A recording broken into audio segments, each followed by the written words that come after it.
바다에서 올라온 짐승은 뭐냐? 이렇게 물으면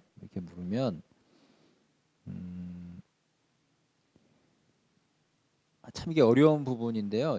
이렇게 설명할 수 있을까요? 좋은 표현이 있어야 되는데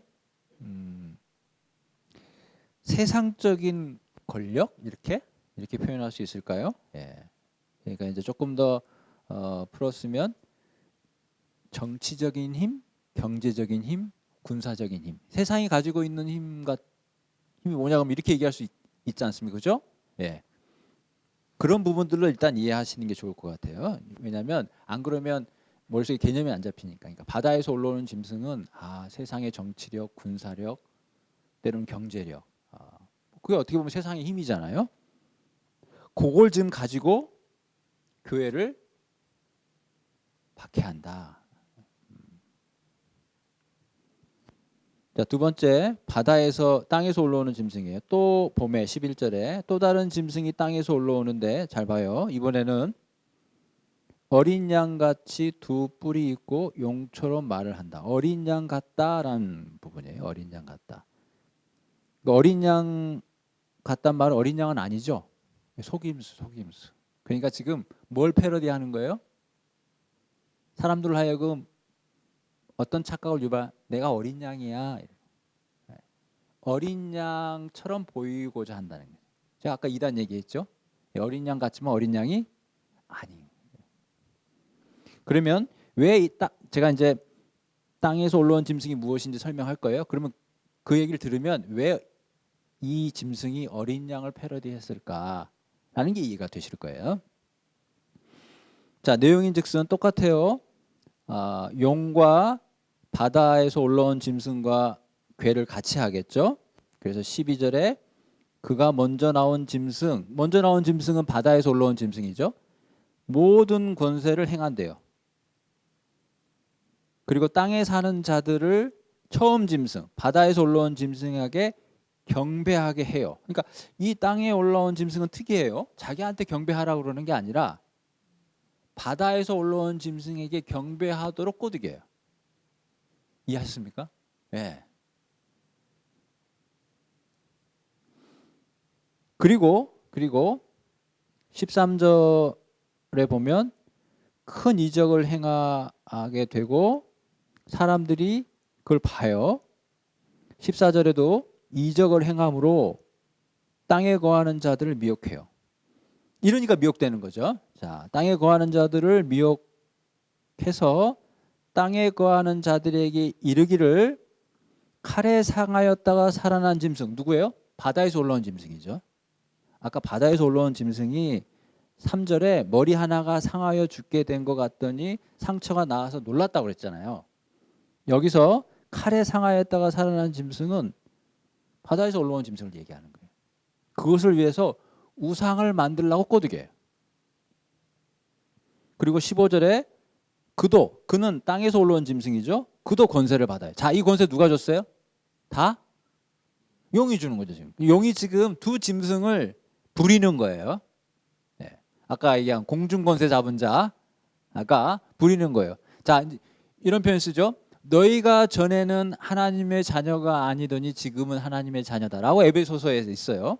너희가 전에는 하나님의 국률을 여김을 받지 못하더니 지금은 하나님의 국률이 여김을 받은 자다라고 할 때 이런 말이에요. 너희가 과거에 불순종의 아들들 가운데서 역사하는 권세 이런 말 쓰잖아요.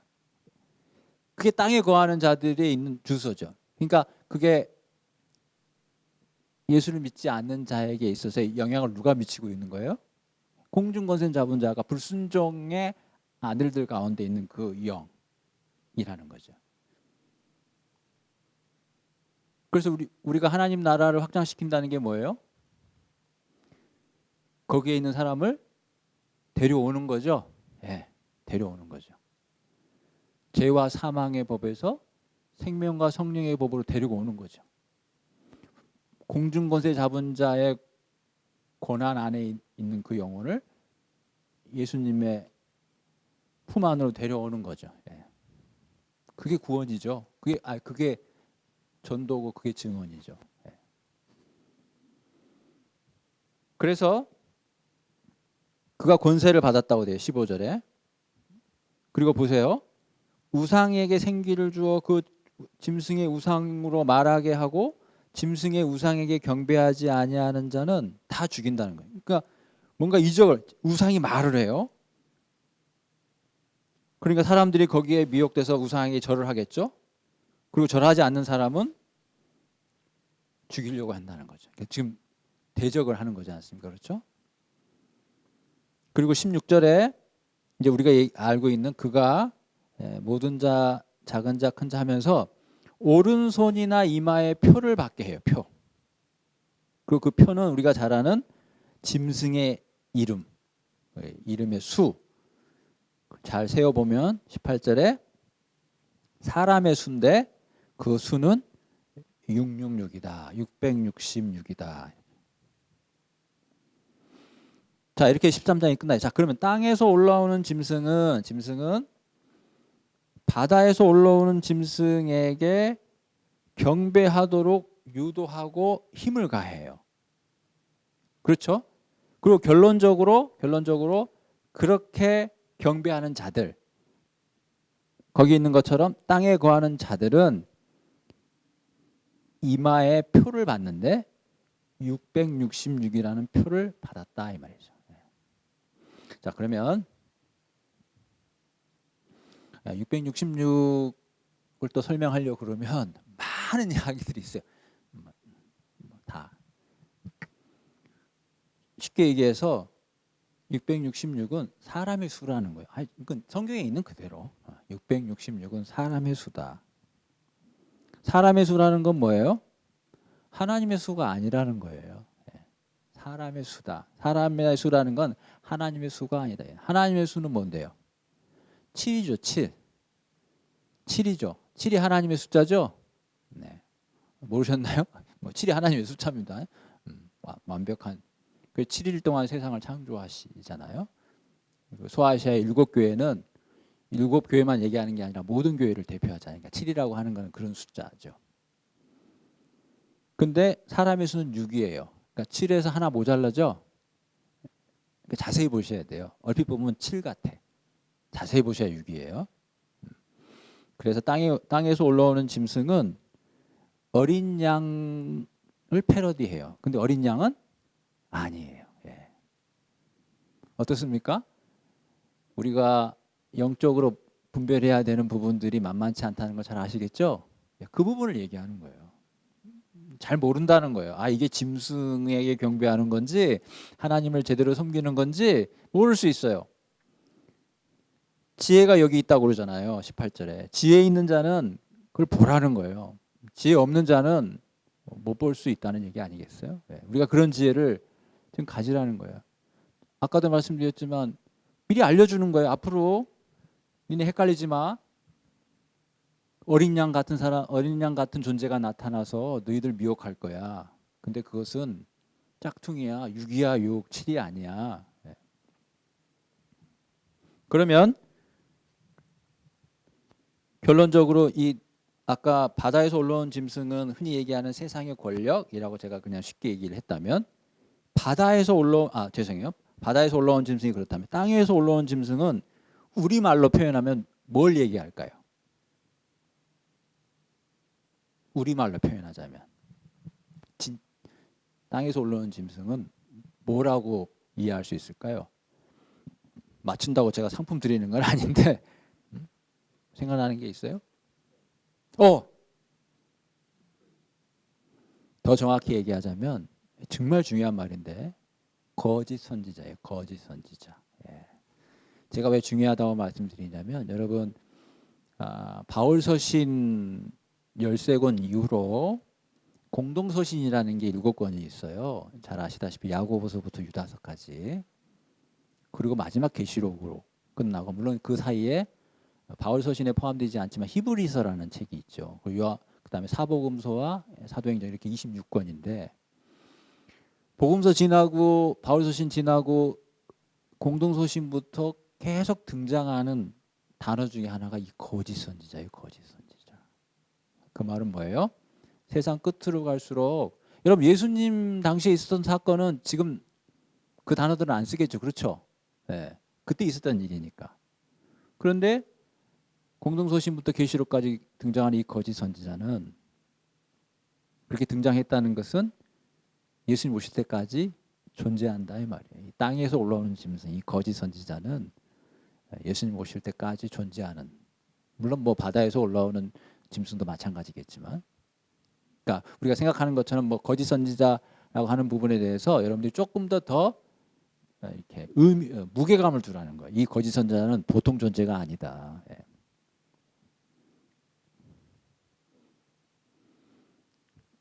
그래서 어린 양을 흉내내요.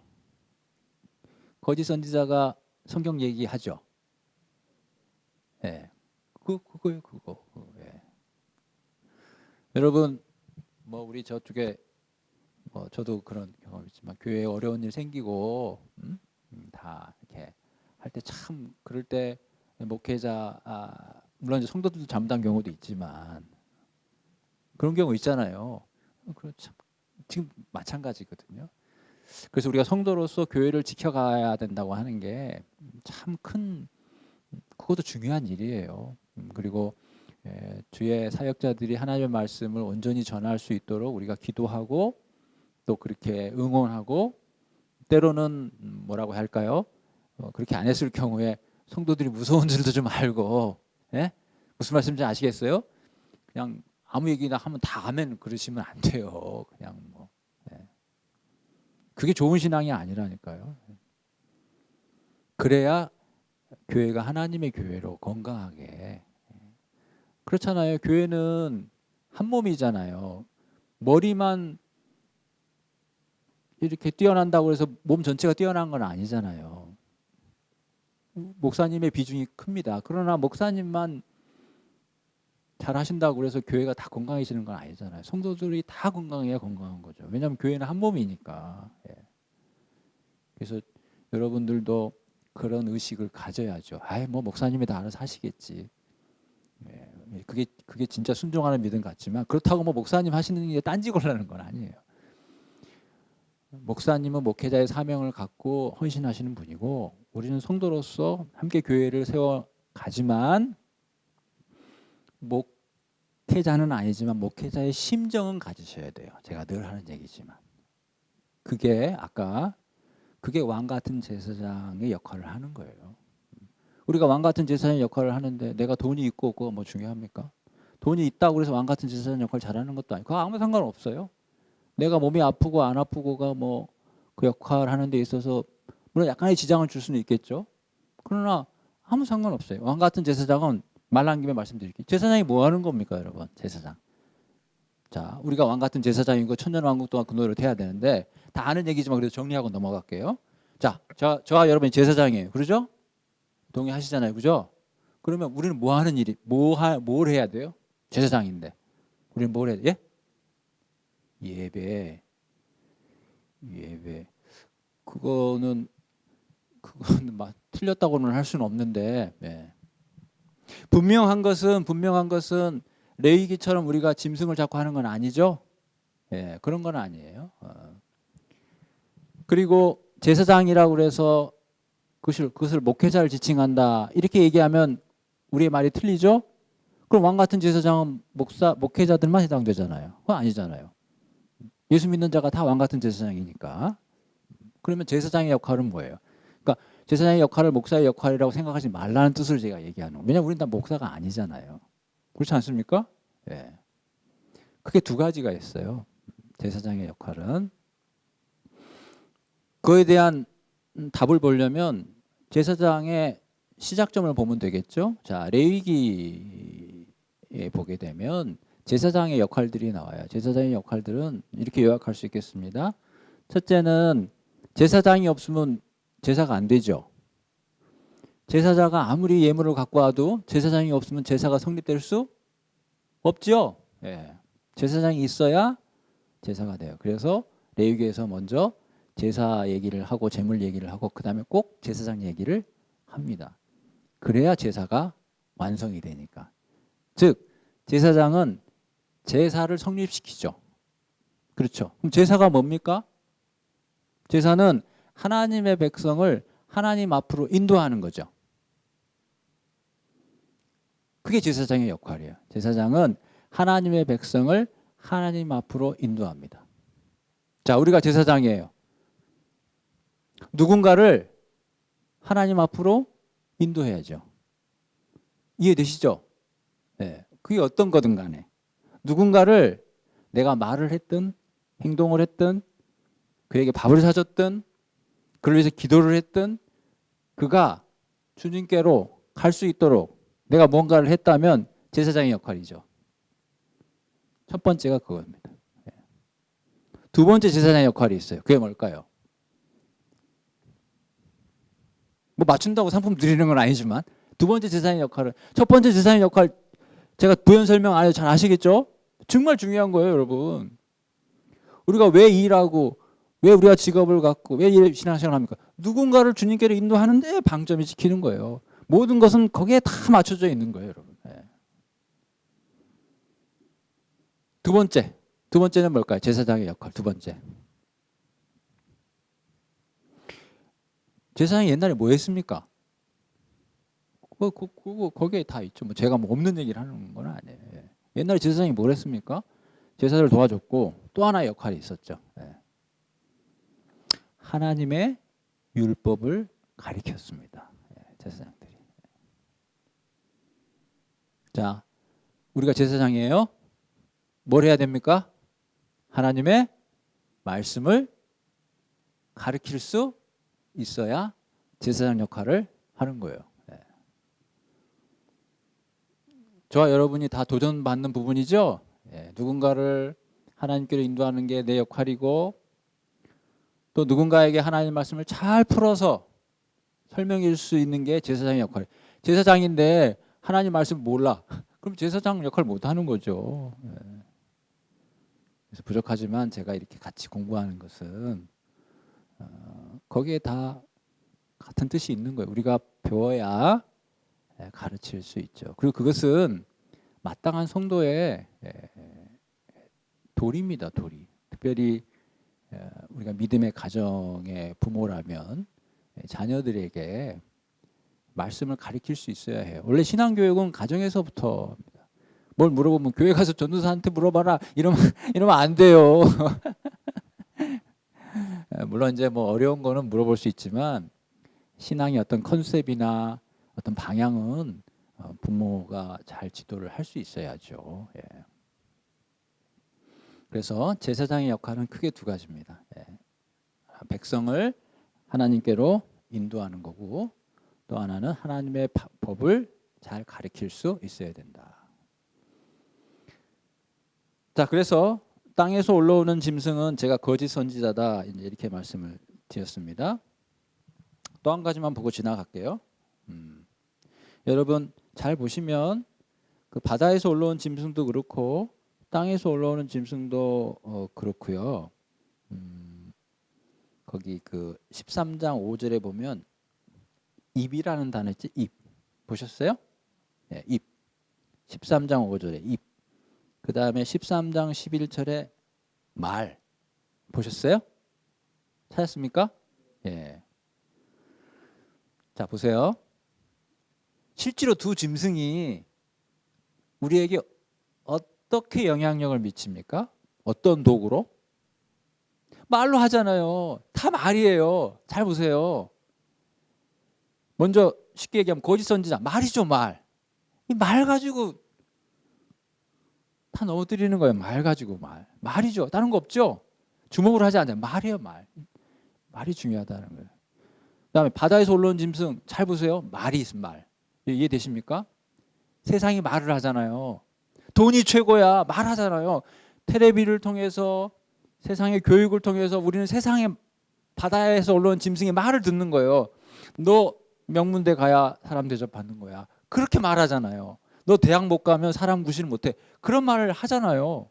그런 말 한 적이 없다고 하지만 우리는 다 듣잖아요. 그렇게 이야기를 하는 거예요.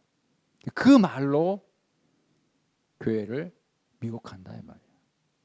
여러분 이게 용의 전략이죠. 이 용은 전과가 있잖아요. 기억나시죠? 언제? 그렇죠. 창세기에서 하와에게 말로 하나님이 저거 진짜 먹지 말라고 했냐? 이렇게 먹으면 좋을 텐데 말로 뭐 뱀이 이렇게 위압적으로 안 했습니다. 말로 예나 지금이나. 여러분 적을 알고 나를 알면 백전백승이라고 그랬어요. 계시록이 사탄의 전략을 우리한테 다 알려주고 있네. 우리가 이길 수 있는 거죠. 얼마든지. 또 이겨야만 하는 것이고 다 알았잖아요. 어떻게 공격하는지. 말. 그런데 보십시오. 미리 보겠습니다. 14장 5절 보세요. 자, 여기서부터는 14만 4천 명에 대한 얘기가 나오는데 또 14장 5절에 14만 4천의 특성 중에 하나가 그 입에 뭐가 없어요? 그렇죠. 이 입이라고 다 똑같은 입이 아니에요, 여러분. 성도들의 입은 두 짐승의 입하고 다르다니까요. 저와 여러분의 입은 다른 거예요. 어떻게 달라요? 거짓말이 없어요. 그리고 흠이 없어요. 얼마나 이 참 놀라운 대조입니까? 그래서 14장 1절에 조금 전에 얘기했던 그 666에 대해서 바로 반대되는 얘기를 하는 거예요. 또 내가 보니. 그러니까 조금 전까지는 그 이마에 자 여기서 시간은 같지만 여러분 왜 이마에다 표를 받아요? 왜? 그리고 왜 오른손에다가 짐승의 표를 받게 하죠? 왜 오른손이고 왜 이마입니까? 이 인중도 있고 팔도 있는데 가슴도 있는데 왜 이 짐승의 숫자를 왜 사람들의 오른손이나 이마에다가 표를 할까요? 왜? 왜 하필 오른손이고 왜 하필 이마입니까? 여러분 그거 아세요? 왜 그런지? 혹시 생각이 무슨 답이 떠오르십니까? 자, 시간은 같지만 그거 중요하거든요. 왜 오른손이고 왜 이마냐? 이사님 뭐 하실 말씀? 아니 하실 말 있는 것처럼 입을 쭉 내밀었잖아요. 예? 잘 보이라고. 그렇죠. 뒤통수보다는 이마에다 해야 잘 보이죠. 그죠? 뭐 나는 짐승의 사람이요. 어쨌든 뭐 반대로 얘기하면 이제 그 뒤에 나오는 14장에 보면 우리는 14만 4천은 하나님의 이름을 이마에 새기거든요. 왜? 맞아요. 나는 하나님의 자녀요. 제사장들 있죠. 여호와께 성결이라고 쓰잖아요. 예. 뭐 틀린 말은 아닌 것 같아요. 틀린 말은. 또 아이디어 또 어떤 생각이 떠오르는 게 있나요? 제가 본문 찾을 때까지 찾았어요. 자, 그거는 아까 해서 끝났으면 좋았을 텐데 그건 아니에요. 아까까지 좋았거든요. 보이게 한다 그거까지는 좀 괜찮았는데 예수님이 머리시다 그냥 안 했으면 좋았을 뻔했어요. 자, 여러분 왜 이마고 왜 오른손이냐? 자, 그러면 힌트를 제가 드리는 차원에서 제가 말씀을 읽어드리겠습니다. 이 말씀은 여러분들이 잘 아는 말씀이에요. 쉐마라는 말, 신명기에 이스라엘아 들으라 이 말 있죠?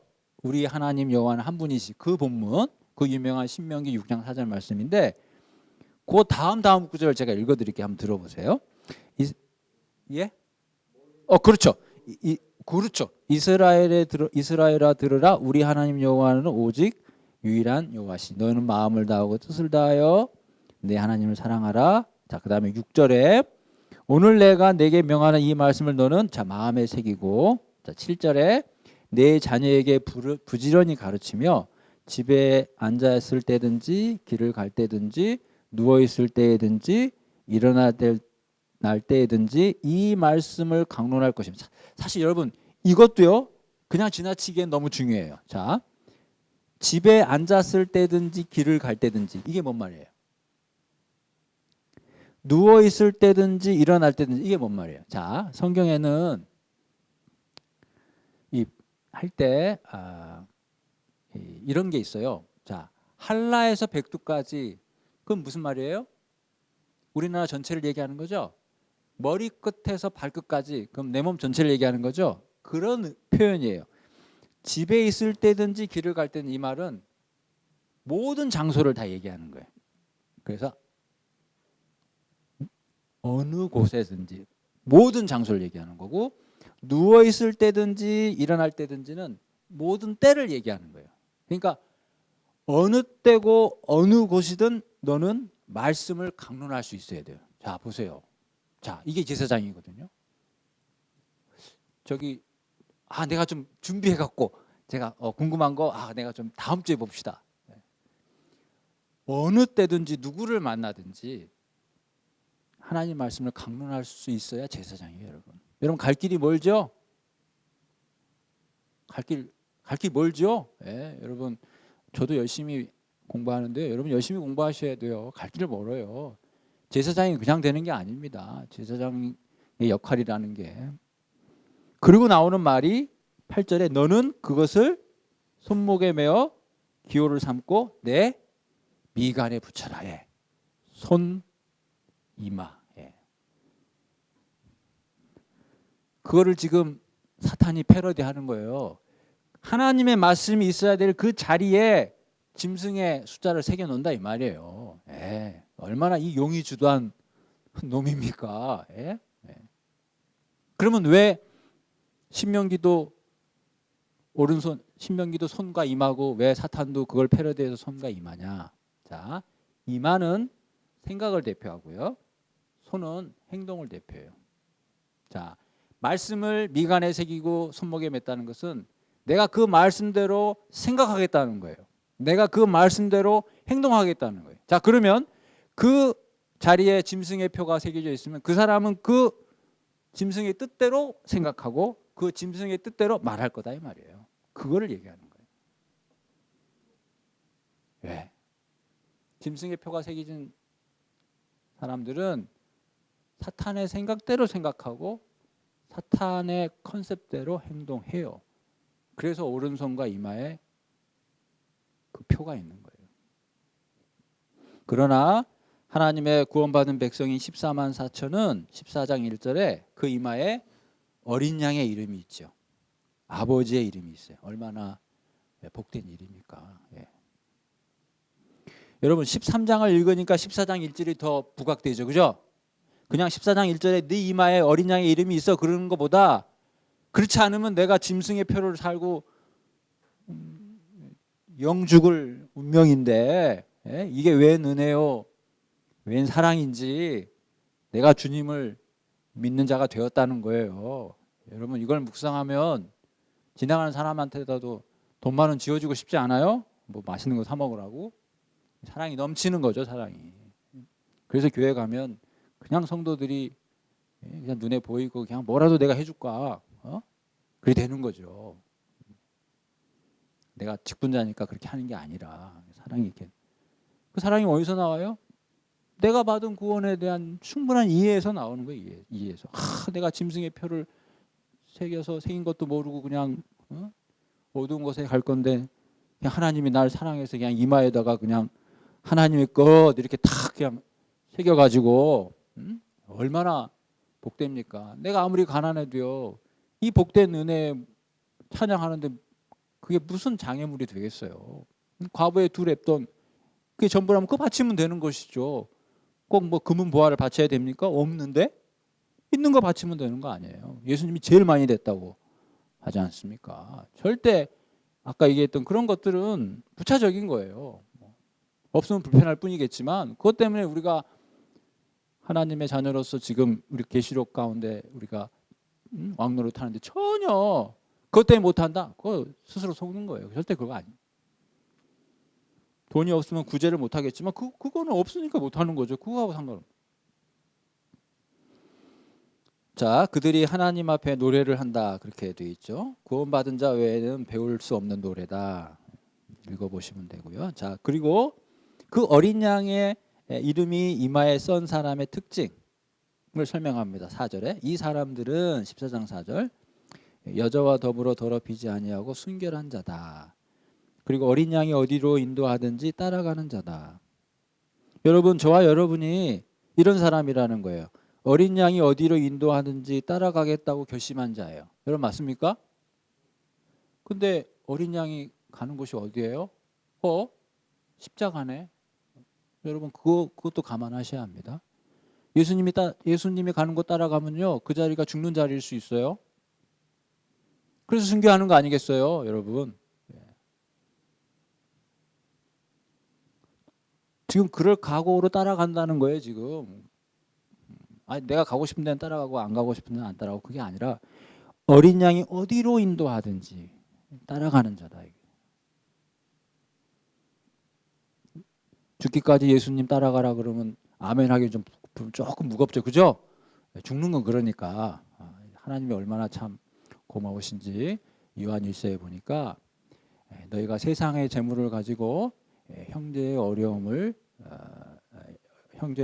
도와줄 마음을 닫지 않으면 그게 바로 네 생명을 내어주는 거다, 그렇게 얘기했어요. 얼마나 다행이에요. 우리가 우리의 재물로 누군가를 도와주면 하나님은 네가 네 생명을 내놓는 거다라고 인정해 주겠다는 거예요. 그렇게 퉁쳐주겠다는 거예요. 그러니 얼마나 좋습니까? 죽는 것보다 낫잖아요.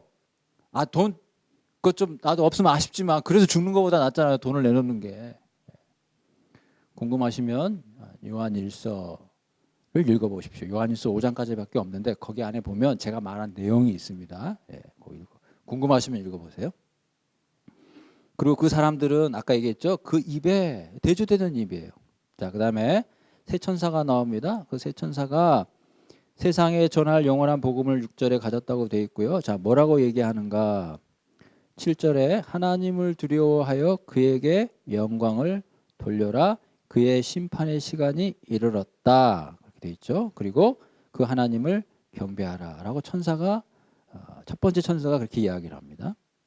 두 번째 천사는 큰 성 바벨론이 무너진다 이 말이에요. 무너졌도다 큰 성 바벨론이요. 그게 두 번째 천사가 하는 메시지예요. 자, 첫 번째 천사의 메시지는 하나님을 경배해라. 두 번째 천사의 메시지는 큰 성 바벨론은 무너진다.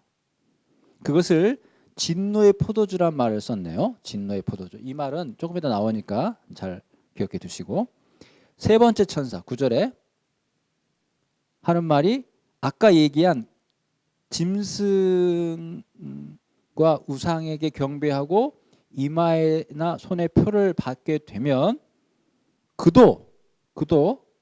그도란 말은 앞에 누굴 얘기하는 거예요? 큰 성 바벨론을 얘기하는 거예요. 그도 하나님의 진노의, 또 나오죠. 진노의 포도주를 마시게 된다. 그리고 그 진노의 포도주는 섞인 것이 없이 부은 포도주다. 여러분, 섞인 것이 없이 부은 포도주다. 이게 무슨 뜻인지 아세요? 이런 거예요. 진짜 찐해, 그 말이에요. 제가 이게 조금 더 체감 온도를 제가 높여드리려고 제가 설명을 드리는 거예요. 얼마나 포도주가 진한지 단 1%의 물도 안 섞였다는 거예요. 100% 원액이라는 거예요. 그 말은 뭐예요? 진짜 진노다 이 말이에요. 진노의 포도주가 정말 진하다 그 말이에요. 그 포도주를 누가 마신다? 이마에다가 짐승의 표를 받은 사람들이 그런 포도주를 마신다 이거예요. 그것은 다른 말로 얘기하면 불과 유황으로 떨어지는 거예요. 자, 이제 이게 뒤에 가게 되면 둘째 사망이다 그렇게 설명하죠. 불과 유황에 떨어지는 거. 자, 둘째 사망이란 말 잘 기억하세요. 그 세 천사가 이렇게 얘기해요. 첫째 천사는 하나님을 경배해라. 바벨론은 무너진다. 그리고 그 이마에 표를 받으면 유황불에 떨어진다. 그걸 뭐라고 얘기하냐면 영원한 복음이다 이렇게. 아까 6절에. 그러니까 다시 한번 정리하는 거예요. 그러니 뭘 경고하는 겁니까? 큰 성 바벨론이 무너지니까 그 안에 있지 말라는 거예요. 그 안에 있으면서 이마에다 표 새기고 그게 살 길이라고 거기에 현혹돼서 있으면 같이 죽는다. 나오라 이거죠. 그게 복음이죠. 나오라. 그러면서 12절에 또 얘기하면 성도들의 인내가 여기 있으니 그들은 하나님의 계명과 예수에 대한 믿음을 지킨다다. 또 성도에 대해서 이렇게 설명해요. 성도는 누구냐? 하나님의 계명을 지키는 자예요. 예수에 대한 믿음을 지키는 자. 자, 거기에 인내와 믿음이라는 단어가 또 나오죠. 아까는 믿음의 인내라고 그랬잖아요. 이게 중요합니다. 믿음, 인내. 그러면서 13절에 하늘에서 음성이 나서 가로되 주 안에서 죽는 자들은 복이 있고 성령이 이르시되 그들이 수고를 그치고 쉰다고 그랬죠. 자 보세요. 이게 대조가 되는 거예요. 아까 짐승의 표를 받은 자 있었죠. 그들은 11절 후반부에 밤낮 쉼을 얻지 못해요. 그러나 성도들은 주 안에서 쉬어요. 이게 의도적인 대조입니다. 우리에게 소망을 주는 거죠. 그죠? 그러니까 영원히 안식에 하면 한다면 짐승의 표 받으면 안 되겠죠. 그게 설령 나에게 핍박이 되고 박해가 된다. 그러니까 지금 소망을 주는 거예요. 그리고 소망을 가질 수 있도록 힘을 주는 거죠. 이걸 믿고 버텨라 이 말이죠. 버텨라. 여러분 꼭 세상에서 핍박을 안 받더라도 교회에서 여러분 신앙생활 몇십 년 하셨지만 늘 한결같던가요? 아니잖아요. 이런 일도 있고 저런 일도 있고 마음의 상처도 받고 소위 말하자면 내가 시험 들 때도 그러잖아요. 그것 또한 이 말씀처럼 믿음을 끝까지 잘 지킬 수 있도록 우리가 노력해야 된다. 그 부분 꼭 세상의 핍박이 아니더라도 우리가 교회를 섬겨가는데도 때로는 신앙에 낙심이 되거나 신앙의 의욕이 떨어질 때도 있잖아요. 그럴 때 힘을 내라는 거예요. 힘을 내라는 거예요. 그것도 다 포함하는 얘기입니다. 엄마 교회 가기 싫어 자꾸 그런대잖아요. 왜? 뭐 누가 믿고 너 교회 가야지. 나 교회 가기 싫어. 그러니까 너 가야 돼. 너 목사잖아. 뭐 그런 것처럼. 아 텔레비 나 학교 가기 싫어. 그러니까 뭐 텔레비 뭐야? 너 선생이잖아. 뭐 이제 그거 똑같은 거예요. 네. 우리가 다운되면 교회 가기 싫고 예배 드리기 싫고 그럴 수 있다 이거예요. 그럴 때도 힘을 내야 돼요. 왜? 인내, 믿음. 네.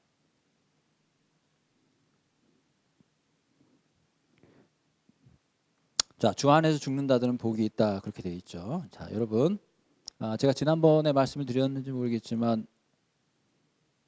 요한복음에는 7가지 복이 나와요. 제가 말씀드렸나요? 여기 말고 여기는 들었을 거고 7가지 복 얘기했나요? 7복이 있다고 안 했습니까? 자, 그러면 한 번만 잠깐 볼게요. 요한복음에는 7번 복 얘기가 나와요. 자, 맨 처음 어디를 보시냐면 자, 여기서부터 먼저 볼게요. 자, 주 안에서 죽는 자들은 복이 있다. 어렵지 않죠? 여러분 주 안에 죽는 자는 복이 있다. 어렵지 않죠? 자, 그럼 물어볼게요. 이 복이 뭘 얘기할까요? 이렇게 물어보면 뭐라고 여러분 대답하시겠어요? 주 안에서 죽는 자들은 복이 있다. 아멘. 그럼 복이 뭐냐? 그럼 복이 뭐다라고 대답할 것 같습니까? 여기서의 복은 뭘 얘기할까요? 어떤 복을 얘기할까요? 제 질문 이해하셨죠? 네. 생각나시면 대답하시고 없으면 그 다음 본문으로 넘어갑니다. 네, 맞습니다. 맞아요. 천국인데 제가 그와 같은 표현을 내가 다시 한번 써볼게요. 자, 16장 15절 보겠습니다. 16장 15절 한번 넘겨보세요. 16장 15절 보라 내가 도둑같이 오리니 누구든지 깨어 자기 옷을 지켜 벌거벗고 다니지 아니하면 복이 있다. 자, 이때의 복은 뭘 가리키겠는가? 그 다음에 자, 2개 얘기했습니다. 그 다음에 19장 9절 보겠습니다. 19장 9절 자, 천사가 내게 말하기를 기록하라. 어린 양의 혼인잔치에 청함을 받은 자들은 복이 있다. 복이 있다. 또 여기서 복은 뭘 얘기하는 것일까? 자, 3개 얘기했어요. 그 다음에 20장 6절 봅니다. 20장 6절 첫째 부활에 참여하는 자들은 복이 있다. 첫째. 이 복이 뭘 얘기할까? 4개 얘기했죠? 그렇죠? 그 다음에 5번째 22장 7절 보겠습니다. 22장 7절에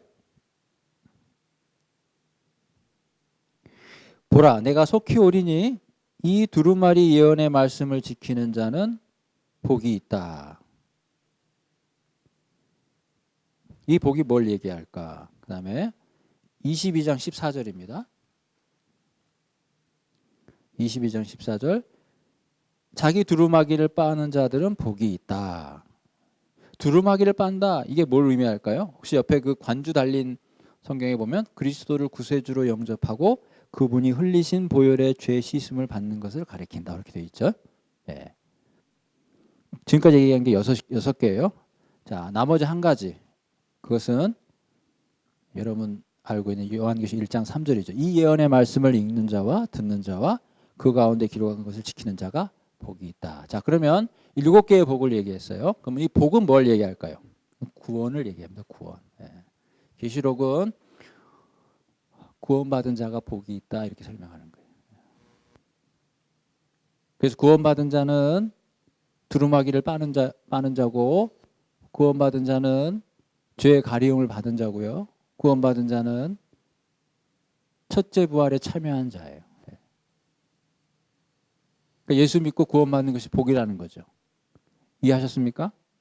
그리고 처음과 끝을 얘기하는 1장 3절과 22장 7절에 복을 얘기할 때는 하나님의 말씀을 지키는 자가 복이 있다 이렇게 되어 있어요. 그러니까 결국은 예수 믿고 하나님 말씀을 지킬 수 있다면 우리는 복을 받은 거예요. 여러분 복을 받으셨습니까? 그러면 뭐 완벽하게 못 지키더라도 복을 받으신 거죠? 그러니까 하나님 앞에 또 복 달라고 그러지 마세요. 제가 무슨 말 하는지 아시겠죠? 세상의 것을 복이라고 생각하고 그거 달라고 하지 말라고요. 그건 성도가 구할 복이 아니에요, 여러분. 그러면 굶어 죽으란 말 아니요?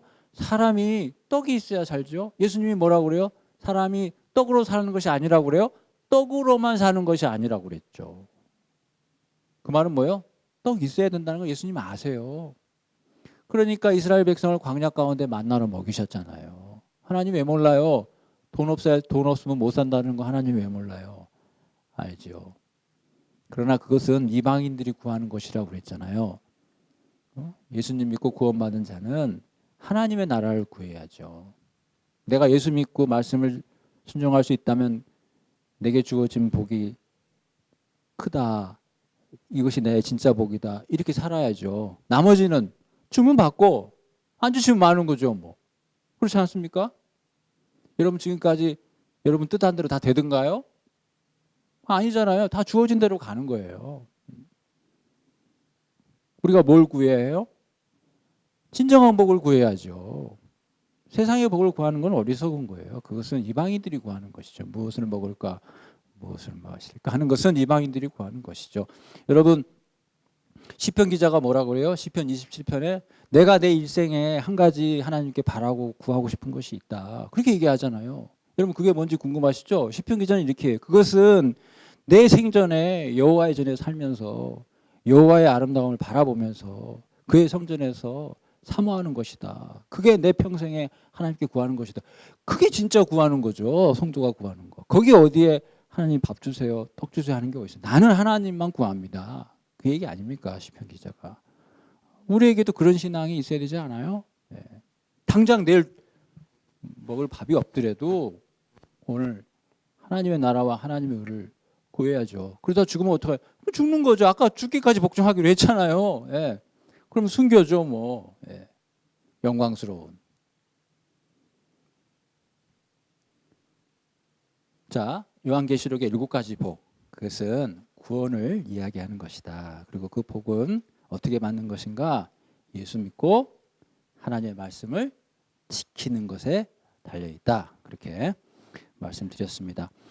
자, 조금만 더 보고 쉴게요. 요한계시록 14장 14절부터 20절까지는 최후의 심판을 또 한번 이렇게 우리가 이제 그 예수님의 그 어떤 비유에 보면은 왜 알곡과 가라지 이런 얘기 하잖아요. 그래서 왜 가라지를 뽑지 않으십니까 했더니 뭐 둬라. 그래서 나중에 알곡은 걷어들이고 축정이는 그런 표현이라고 보시면 돼요. 14절, 15절, 16절은 예리한 낯을 가졌다. 내가 보니 인자 같은 이가 앉으셨는데 그 예리한 낯으로 뭘 해요? 15절 후반부에 땅의 곡식이 다 익어서 거둘 때가 이르렀다. 마지막 수확이라는 제목 그 위에 보이죠? 네. 반면에 17절부터는 마지막 재난 이렇게 돼 있죠. 이 책에 보시면 그것은 이제 악인에 대한 심판이죠. 또 다른 천사가 예리한 낫을 가졌는데 그것은 18절 후반부에 낫을 휘둘러서 땅에 포도송이를 거두어요. 그리고 천사가 19절에 거두어서 그것을 이게 이제 악인의 심판이라는 게 하나님의 진노의 큰 포도주 틀에 던졌다고 그랬잖아요. 그러니까 이게 악인의 심판인 거죠. 그래서 20절에 그 틀을 밟으니 틀에서 피가 나서 말 굴레까지 닿았고 1600 스타디온에 퍼졌더라. 그래서 이 1600도 4 곱하기 4 곱하기 100이죠. 1600이라는 게. 그러니까 그것도 4도 이렇게 충만한 수. 100이라고 하는 것은 10 곱하기 10의 제곱이잖아요. 그러니까 10도 완전수. 그러니까 이것은 완전한 심판을 얘기해요. 그러니까 이 숫자들은 다 그걸 얘기하는 7도 완전수, 3도 완전수, 10도 완전수, 12도 완전수. 12제자, 12사도 이렇게. 12지파, 12사도. 그 뒤에 보면 이제 새 예루살렘에 12지파의 이름이 새겨져 있잖아요. 그다음에 12제자의 이름이 새겨져 있고.